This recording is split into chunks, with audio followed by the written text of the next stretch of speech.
I'm starting the recording, everyone, so I don't forget. You can keep this on mute temporarily. Okay.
Good morning, Mr. Brown. We're testing our audio. How can you hear us?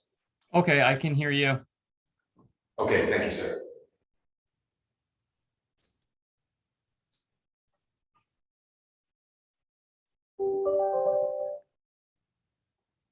Is everybody ready to proceed?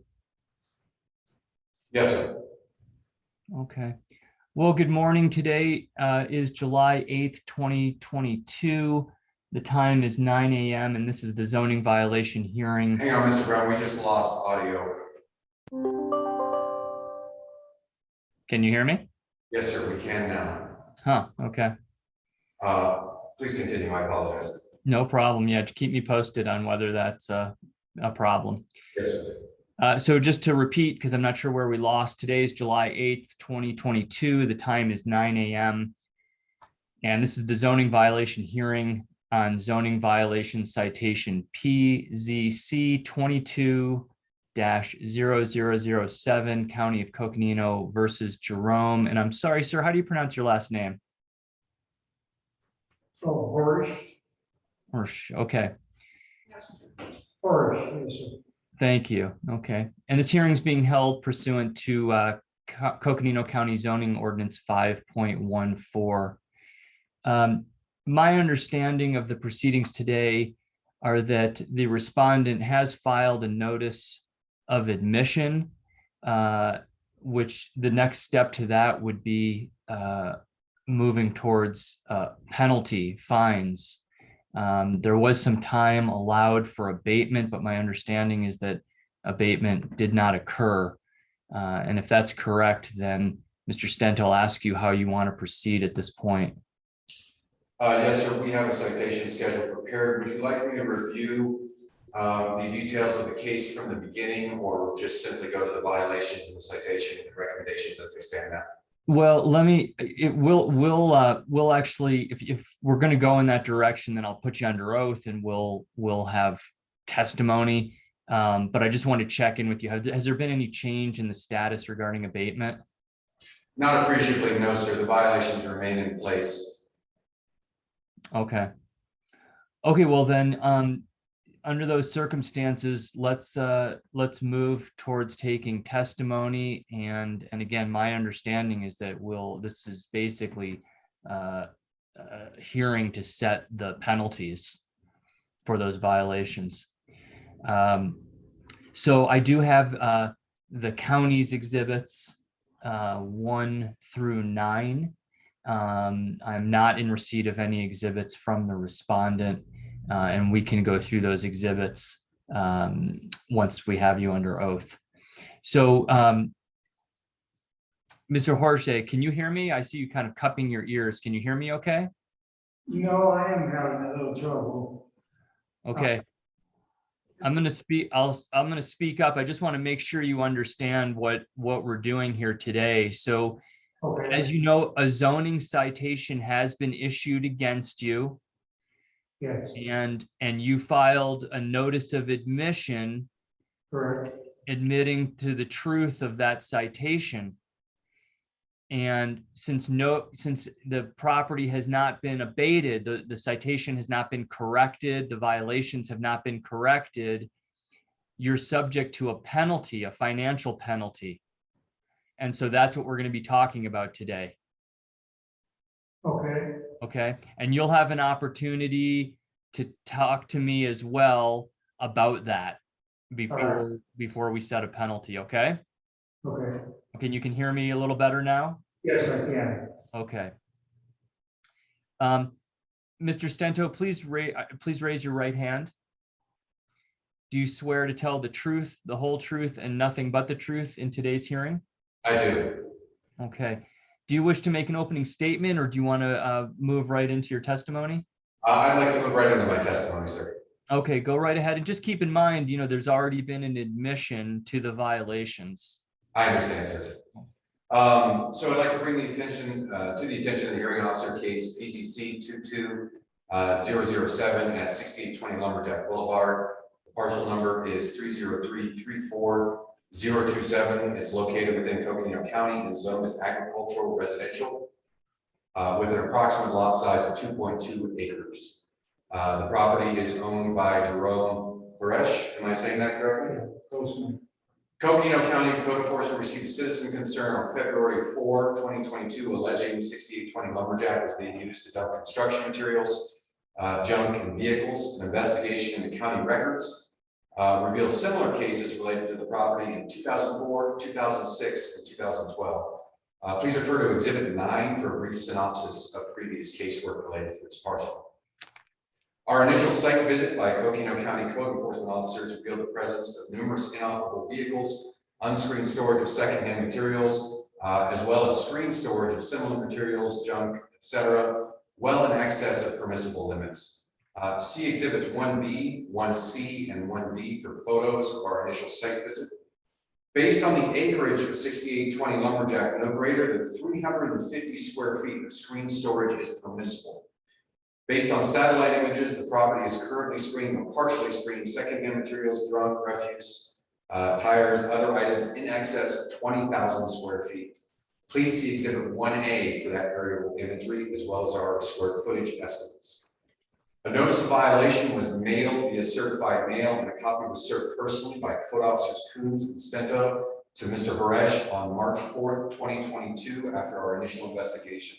Please see Exhibit 1 for that notice of violation. Code officers discussed the violation with Mr. Baresh at that time, at the time we served the notice of violation. Code officers re-inspected the property on March 30, 2022, after expiration of the initial notice of violation period.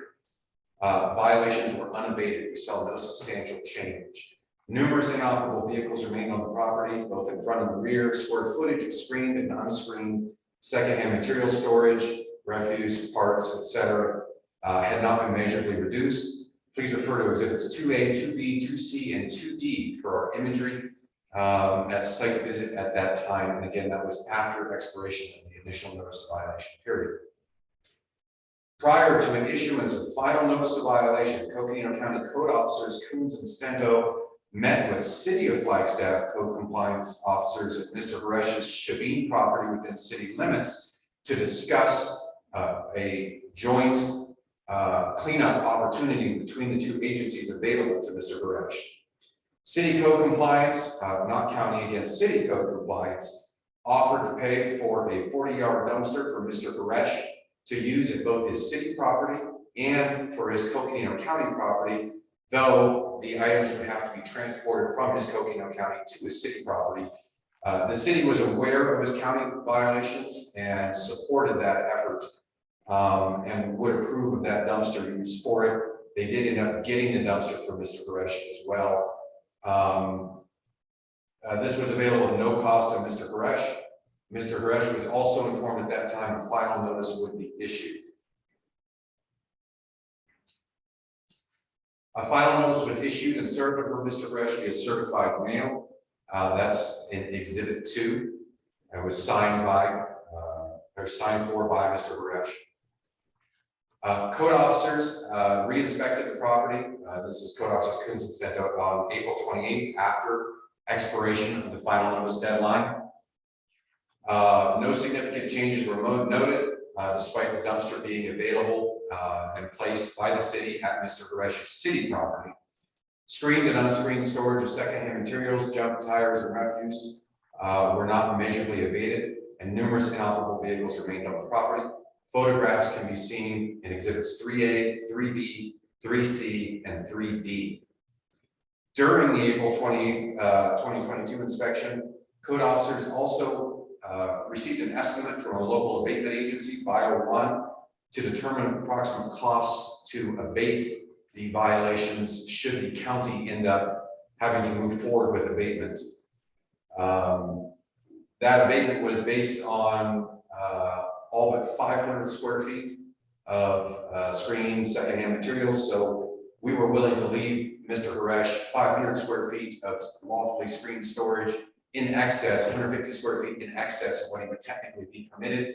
We understand he has a lot of stuff. We wanted to be liberal with that because we weren't going to get out there with the tape measure.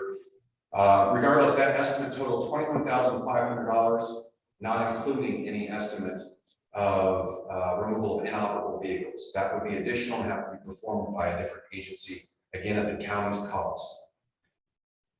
A notice to appear, notice of citation and admission of denial or denial of responsibility rather were drafted and served to Mr. Haresh by Code Officers Coons and Stento on May 2nd, 2022. Please see exhibits 3, 4, and 5. Mr. Haresh was asked at that time if he understood the process and the documents he was served.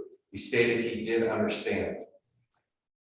Mr. Haresh dropped off the admission or denial of responsibility to community development for code officers on May 19, 2022 and acknowledged responsibility in that document.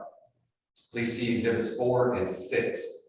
The hearing officer drafted an order regarding admission of responsibility, and a copy of that order, as well as code enforcement's correspondence with the hearing officer, were served personally by code enforcement officers Coons and Stento on Mr. Haresh on May 24, 2022. Please see exhibit 6. After expiration of 30 additional days pursuant to the hearing officer's order regarding admission or denial of responsibility, code officers Coons and Stento performed an inspection on June 20, 2022. While some items appeared to have shuffled around, numerous inoperable vehicles remained on the property, and the screened and unscreened secondhand materials, junk, refuse, and other items were not measurably abated. Please see exhibits 7A, 7B, 7C, and 7D for photographs of that inspection. A new notice to appear and notice of hearing were personally served to Mr. Haresh on June 22nd, 2022 by Code Officer Stento, myself.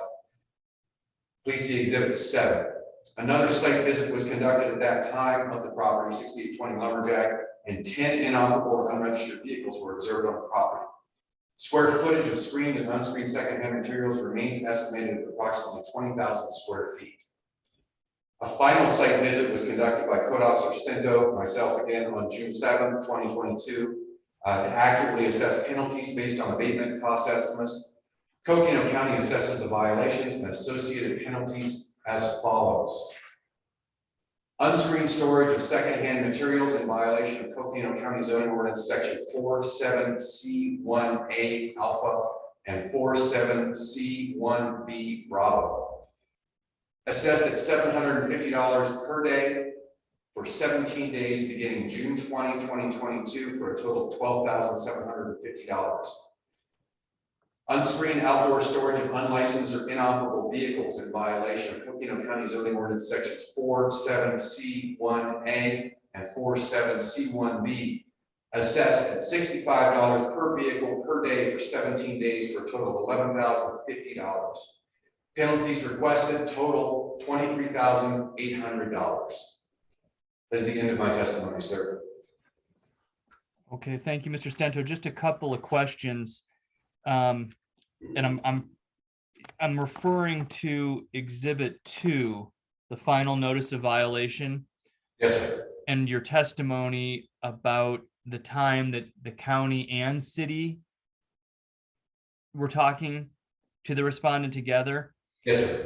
In your notes, you say that the respondent asked to meet with code enforcement at his county property to clarify exactly what he needed to abate. Did that meeting ever happen? No, sir, that meeting did not happen. Okay. We were available, but that meeting did not occur due to a communication issue. We were out there numerous times, but we didn't hear anything back. Okay. Okay, and then give me those numbers again. On the first violation, you're seeking $750 per day for 17 days. That's correct, sir. Okay, and then on the second violation, you're seeking $65 per vehicle per day That's correct. for 17 days. That's correct. And how many vehicles are there? 10 vehicles. Pardon? 10 vehicles. Okay, and so that came to 11,050, Yes, sir. 11050. Yes, sir. Okay, and so your grand total that you're asking for is 23,800. Yes, sir. Okay. Okay. Yes, sir. I'd add that that still does not cover, in all likelihood, the county's costs to abate the property, should we be forced to pursue with abatement. Because you were talking about it being 21,500 plus removal of vehicles. Plus removal of the vehicles, staff time is not considered in there. Cases related to this property go back almost 16 years as well. I do not know or believe that citations were levied in the past. I believe the case was referred to the county attorney's office, but for reasons I do not know, the county attorney's office did not pick it up. And of course, that does not count the likely dozens, if not more, hours of staff time devoted to this over the last 16 years.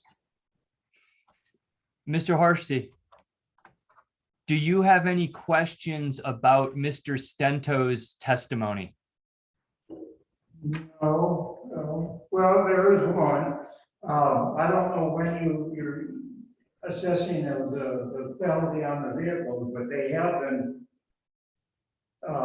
licensed. I don't know if it's what dates you were fining me for, but they are licensed and they are most of them are operable. May I respond, sir? Yeah, and just tell, so what is the period of time that you're asking for on the $65 per vehicle per day? What's that time period? That began on June 20th, and I followed up with an inspection yesterday to confirm the validity of that assessment. Yesterday's assessment, and this is in response to you as well, Mr. Resch, revealed at the back of the property and on the side of the property and in the front of the property, again, no less than 10 vehicles in either a state of obvious inoperability or unregistered or unlicensed. Any of those criteria would factor as an in-op on the county's end. So even if it's operable, it must be licensed and registered. If it's just licensed, that is not adequate by itself. To verify that, sir, yesterday I took photos of the vehicles, of the plates, looking for registration, etc. So I stand by that assessment. Okay. Obviously, he just went by the license plates. I have not put the tags on. I haven't taken the time to do that. Although the vehicles do have the proof of registration in the windows, in the windshields. Okay. Before you tell me about that, though, do you have any other questions for Mr. Stento? No. Okay. Then, sir, what it sounds like you want to tell me some information also. And so that would be your testimony. And so I'm going to put you under oath before you tell me that information, okay? All right. So please raise your right hand. Do you swear to tell the truth, the whole truth, and nothing but the truth in your testimony today? Yes, I do. Okay. So feel free to tell me the information that you want me to know, but keep in mind that you have filed an admission of responsibility. And so I've already found that you are responsible for these violations. Okay? All right. Go ahead, sir. Both the city and the county were filing these violations at the same time. And that when this first started, I was working with the city to get for the property here in town. I was working with them to, and I finished that. Let's see, June. the end of May, I think it was when I was cleared by the city. And so I immediately started out at the county property, but before I could move the stuff outside of the storage area. Well, let me back up.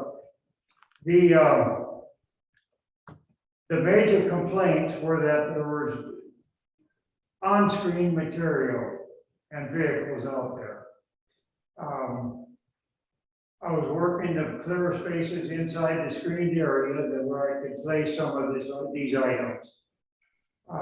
And that's why there didn't seem to be much improvement, because on the outside, no, I wasn't moving anything, cleaning in. I was making room on the inside storage area to place it.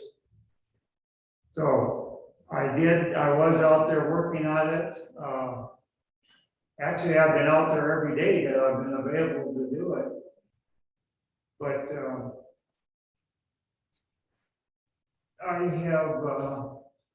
I usually don't get out there until the afternoons, and I work till, well, the other night it was 3 a.m. before I quit. That was Wednesday. And then I was back there at 5:30 working again in the morning. Well, at that point, my body just finally gave out. I could not, my legs wouldn't even support me. They were just exhausted is what it was. I have, prior to all this, in the past complaints of years ago, I put up the storage area, the screen fencing around what I was using as a storage area. And that cleared me of any violations at that point. I had another hearing then, and I was told that, yes, I was cleared as far as the county's requirements. The fencing area I put up was a sufficient screened area. And that's the same area that I'm using now. In fact, it was in this same room when we had the hearing. So I had not heard anything from them until just recently then. As far as any other violations, I've never been notified of them until, what was it, probably February? Sometime February or March. So those don't, as far as I'm concerned, those aren't, there was no follow-up as far as the county on those, so I knew nothing about them if I was in violation, which I wasn't like I am now. I admit I'm in violation now. There's reasons that I had started putting stuff. I was cleaning up property from two other properties, one here in town, one in Phoenix, where there were deaths in the family. And I was involved in cleaning their properties. And most of it, I would bring here and just, well, yes, I just put it in the driveway and outside of the screened area. I did, with the intention to move in it as soon as I could. But I just ran out of time. I am working on it. Yes, I'm responsible. I admit that. Do I like it? No, not in the least. But I am working to rectify it, and I will be working until it's taken care of fully. All I'm doing is asking for more time to allow me to do that. But I can only do so much. I can only do so much. In fact, at the beginning of this, there was doubt on the county and Mr. Coon's opinion that it would not be possible to do in the time allowed. I agreed, and I told him just a couple of weeks ago, or left a message on the phone, that I would not be able to complete everything within the time frame. And I'm sure that he couldn't have done it either, to be honest with you. He was asking me to do something that was practically impossible within the time frame. And all I was asking was time, extra time, and he said, no, I couldn't have any more. So that's the reason for the hearing. I am working on it. I will be working on it until it is cleared up. But I can't push myself like I have been because then I'm exhausted for well, after I wake up in the mornings or afternoon, sometimes I will sleep until afternoons. That's why I don't get out there earlier in the day. My body's just giving out. I can only do so much per day. I will be working at it until it is cleared up. I admit that. It is an eyesore. I've talked to the neighbors. I've explained to them and that it will be rectified. And they're okay with that, as long as they see me out there working.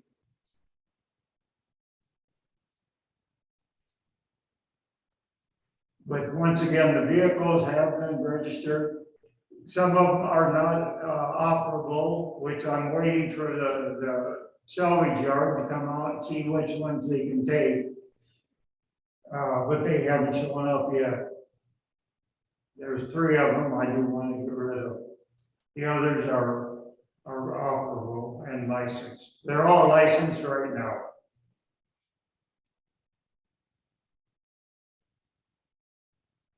No, and I will be getting rid of them in time. I don't need them anymore.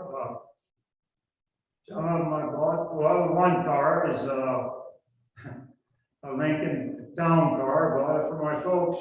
They lived down in Phoenix. They had their car stolen out of their driveway one night.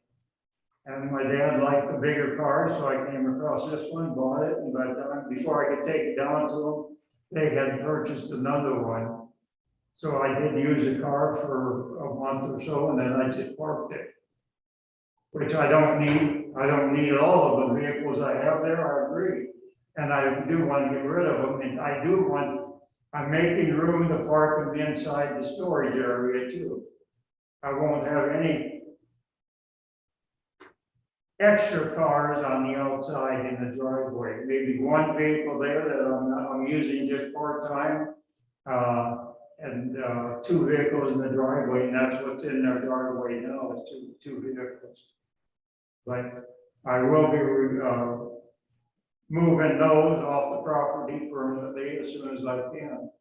Sell them. I'm looking to sell them. But like I said, they are at the present time, they are all licensed.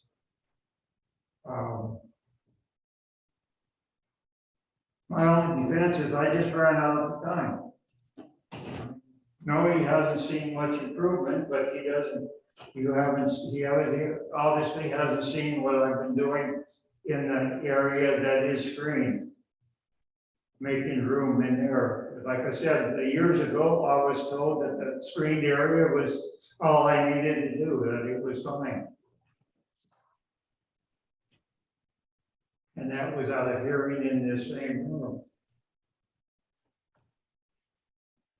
So. Okay. Well, thank you for your testimony. I appreciate what you're telling me.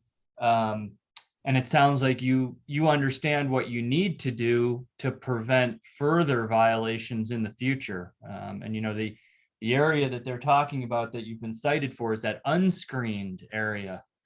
So that, that's where you need to fix things for the future.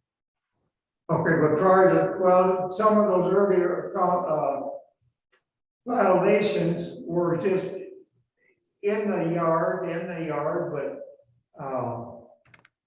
they were not screened. I didn't have a screen defense up then. Yeah, but your current citation, your current violations are for that unscreened outdoor area. Isn't that right, Mr. Stento?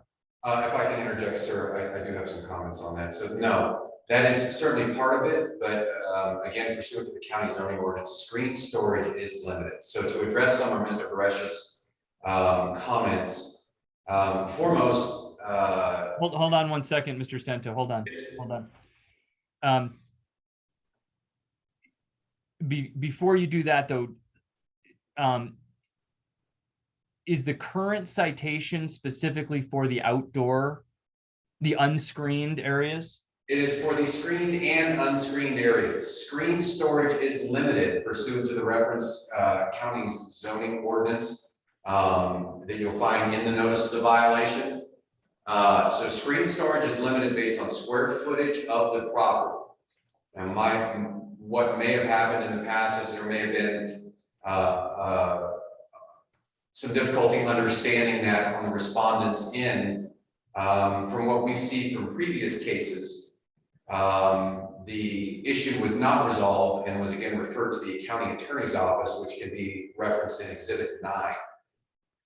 So I don't think Mr. Haresh understood the screen storage component, that there is a limited amount of screen storage available, and the property is in excess of it by tens of thousands of square feet. Moreover, the screening for that storage area is dilapidated and falling apart in some locations, and does not constitute adequate screening, even if somehow that were permissible. We were, again, willing to permit a little bit in excess of what was allowed by the zoning ordinance, but the property is well in excess of screened and unscreened storage. Take a look at Exhibit 3. That's your zoning violation citation. Yes, sir. And 4A and 4B actually like lay out very specifically what the citations are. 4A and 4B, sir? Yeah. So that's 4A is the unscreened outdoor storage of secondhand materials. And 4B is unscreened outdoor storage of unlicensed and or inoperable vehicles. So Yes. really, and I understand what you're saying, like you allow a certain amount of screened space, Mhm. and the respondent may be in excess of that, but what this violation is pertaining to, and you correct me if I'm wrong, but what this citation is specifically for that unscreened area, isn't it? I understand the language in the that we used. We took that out of the zoning ordinance itself. That specific section, 47C1A and 47C1B, cover unscreened and screened storage of secondhand materials. But I do understand what you're saying there. Yes. Yeah, and so what I found the respondent responsible for was based on the citation language and the notice that went to him. So it, as far as I'm concerned, it's really for that unscreened area. And if there's something else, then you'd have to bring a different citation. Okay. Yeah. So, okay. So, Mr. Stento, do you have any questions for the respondent based on what he testified about? Not any questions, only comments, sir. Okay. Well, go ahead and share your comments with me again, and you're still under oath. This will be part of your testimony. I understand. They're minimal. It's just that if we had noticed, to comment on the time frame component that Mr. Haresh referred to, if we had noticed any sort of significant improvement, our department's objective is compliance. We're not after punitive citation or anything else. We want to get the property cleaned up. That's the only reason why we moved this far. We've noticed no appreciable difference in it. If we had noticed any significant appreciable difference, we would have been glad to extend that time frame further, as we've done in numerous other cases. And as the county has a record of doing, pursuant to Exhibit 9, again, in decades past, hoping that the property would be cleaned up. But what we see, unfortunately, is just moving stuff around by and large. And that's the extent of it. So I'd like to reattest that the vehicles I observed showed no registration, licensure, or operability. They could not be considered not subject to storage and screening standards based on my visit yesterday. We would have loved to extend the time frame if we could, but at this point, without seeing any progress, we were forced to move forward in the minimum. And Mr. Stento, Mr. Haresh testified, sounded to me like, yeah, he hasn't made much progress or any progress outside, but he's trying to make space within the screened area. Are your recent observations consistent with that, or do you not even see any real change in the screened area? We don't see any real change in the screened area. It looked like when I was out there yesterday, it looked like there was a trailer attached to a truck and some stuff was being pulled out. So we may be dealing with, changes in dozens of square feet, some small items being moved. But it appears items are just being moved around. The scope of the issue is substantial enough that it would take some substantial movement of material for us to observe any real change out there. And we just haven't seen that. And especially in the unscreened material, we haven't seen that in the unscreened material out in front of the property at all either. And also in reference to Mr. Haresh referenced the neighbors, speaking with them. We've received 3 separate complaints about the property from separate properties indicating concerns about fire hazards due to the sheer amount of dilapidated construction material there. We certainly have understood those concerns out in the area. So there are neighbor concerns, contrary to Mr. Fresh's comments. That's all I have to say about that, sir. Okay, thank you, Mr. Stento. Mr. Haresh, I've heard your testimony. I understand it. Is there anything else you would like me to know that's directly relevant to why we're here today? Well, my understanding was, for years ago, I never heard that 500 square foot area for storage. That was never mentioned in the past up until just recently, which I was not aware of the square footage, which I think that was a little unreasonable, but considering we do live in the county and we do have a lot of equipment and stuff that we do use out there that we don't need here in the city. I mean, there's a lot of equipment and stuff that we do use. And even well, wait a minute. There was another comment I had to make. Let me think now.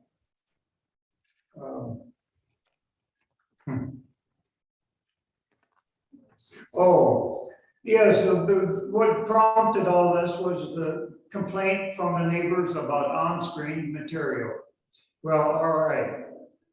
The easiest and the fastest way I could do anything was to move it from the outside into the inside area and then dispose of it at a later date.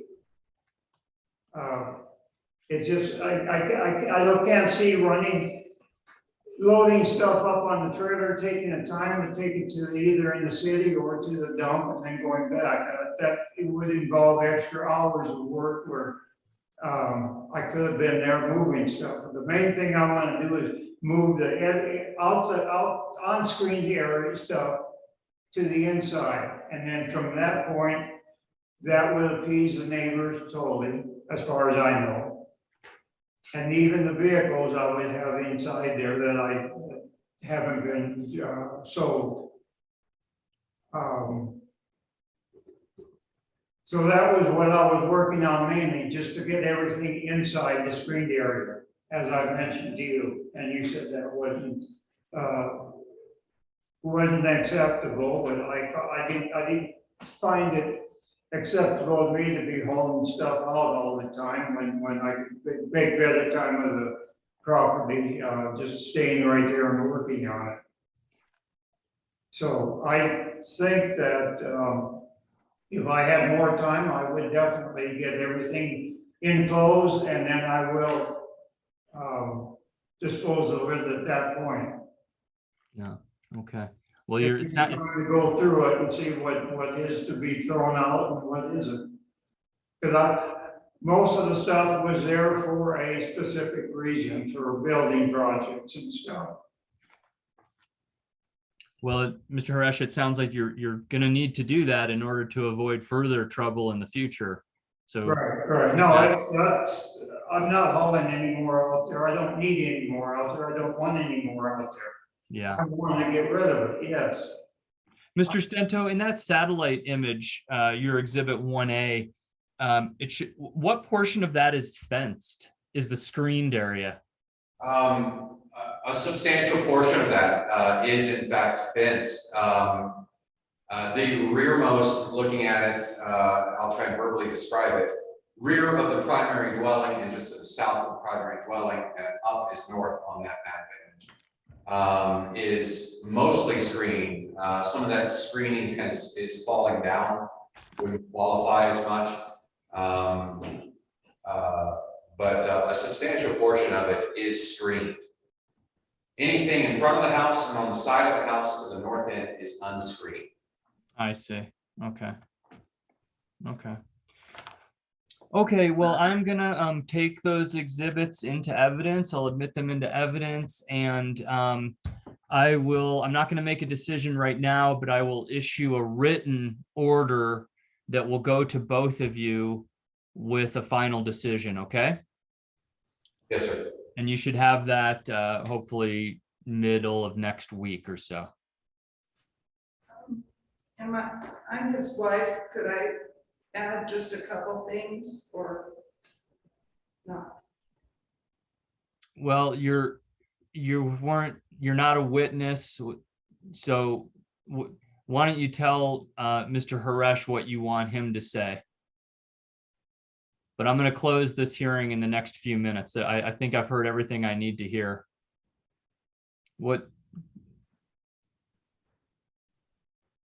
If we can't afford the fines, we just Oh, no. can't pay. Well, as far as the fines and penalties, there is, I'm on fixed income, I'm retired, I'm a disabled veteran. And I do not have the money to pay somebody to do this for me or for the fines either, for that matter. Okay, I understand. Oh, and I'm still on my cancer medication. I get an injection every 3 months on it's a Lupron, anti-hormone drug. It's, for cancer. And Just not. yeah, and I just don't, that alone, and Wednesday I got my second booster shot, which I didn't realize what the side effects of that were going to be, but that just drained me. I mean, at this point, I'm trying to do too much when I'm out there and I destroy myself. I mean, my body is shot for the next day. I'm just not, I don't have the strength that I used to, and by any means. And that's one thing that the Lupron does too. It takes away, there's hair loss, there's muscle strength.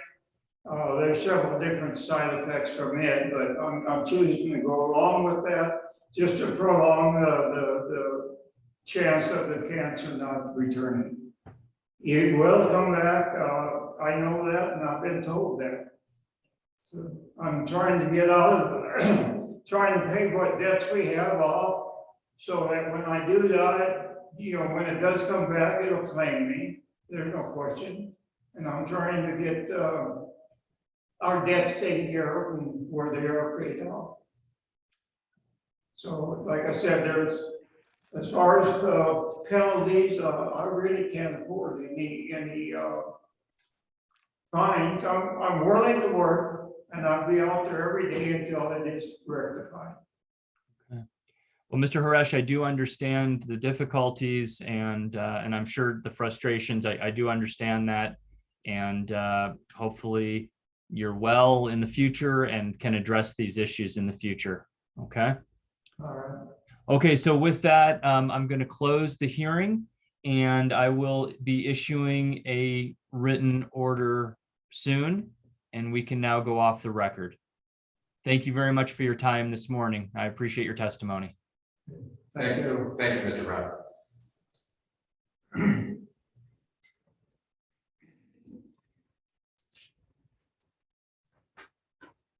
If you would have